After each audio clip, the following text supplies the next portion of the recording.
بسم اللہ الرحمن الرحیم۔ السلام علیکم ناظرین، ہری پور میں رضا الحبیب فاؤنڈیشن کے مرکزی دفتر میں سالانہ اجلاس کا انعقاد کیا گیا، جس میں سال 2020 کی کارکردگی کا تفصیلی طور پر جائزہ لیا گیا۔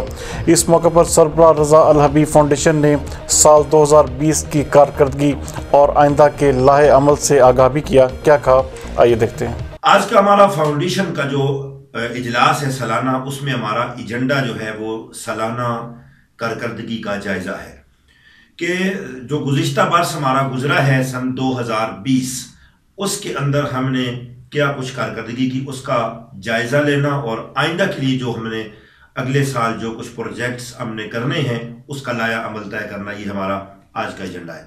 اس حوالے سے میں عرض کروں کہ ایک فاؤنڈیشن میں آپ سب ہم جانتے ہیں کہ ہمارا ایک سلسلہ ہے اصلاح معاشرہ کا۔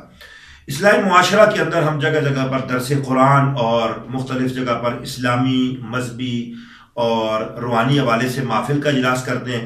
وہ الحمدللہ گزشتہ اس سال کے اندر جگہ جگہ ہم نے بھرپور محفل اور قرآن سیمینار اور درس قرآن کی محفل کا اہتمام بھی کیا، اور اس سے بھرپور استفادہ لوگوں نے حاصل کیا، اور قرآن پاک کی تعلیمات بھی ہوئی اور درس قرآن بھی اس کے ساتھ ساتھ ہوتا رہا۔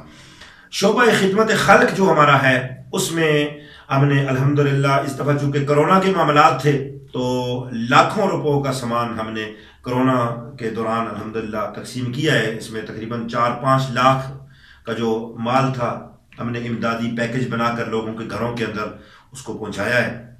اس کے ساتھ ساتھ رمضان المبارک کا پیکج جو کہ آپ جانتے ہیں ہمارا ہوتا ہے، رمضان شریف کے اندر بھی ہم نے مختلف گھروں کے اندر ہزاروں روپوں کا افطاری کا جو سامان تھا وہ بھی ہم نے حد الوسع کوشش کی ہے، جتنا ہمارا ایک محدود سا بجٹ تھا اس میں ہم نے وہ بھی بھیجا ہے۔ عید الفطر کا ایک ہمارا سلسلہ ہوتا ہے، عید الفطر پیکج میں ہم یتیم بچوں اور بچیوں کو عید دیا کرتے ہیں، تو وہ بھی ہم نے الحمدللہ مختلف علاقہ جات کے اندر دی ہے۔ اس کے ساتھ ساتھ جو یتیم بچوں اور بچیوں کا ہمارا کافی عرصے سے سلسلہ جو چل رہا ہے، کاپیاں ان کو دینا، ان کو بیگز دینا، ان کا یونیفارم، اسٹیشنری کا سامان، تو وہ بھی الحمدللہ ہم نے تقریباً 500 طلبہ و طالبات تک یہ پیکج جو ہے یہ پہنچایا ہے الحمدللہ، اور اس میں یقیناً آپ سب کی کوششیں اور کاوشیں اس میں شامل ہیں۔ اس کے ساتھ ساتھ شعبہ تحفظ اوراق مقدسہ جو ہمارا ایک شعبہ ہے، اس میں ہم جگہ جگہ پر قرآن محلات تعمیر کر رہے ہیں، اور بہت ساری جگہوں پر ابھی قرآن محل ہمارے زیر تعمیر بھی ہیں۔ تو یہ سلسلہ ہے۔ اس کے ساتھ ساتھ اور چھوٹے موٹے جو معاملات ہم کرتے رہے انفرادی طور پر، وہ بھی سارا کچھ اس کے اندر شامل ہے۔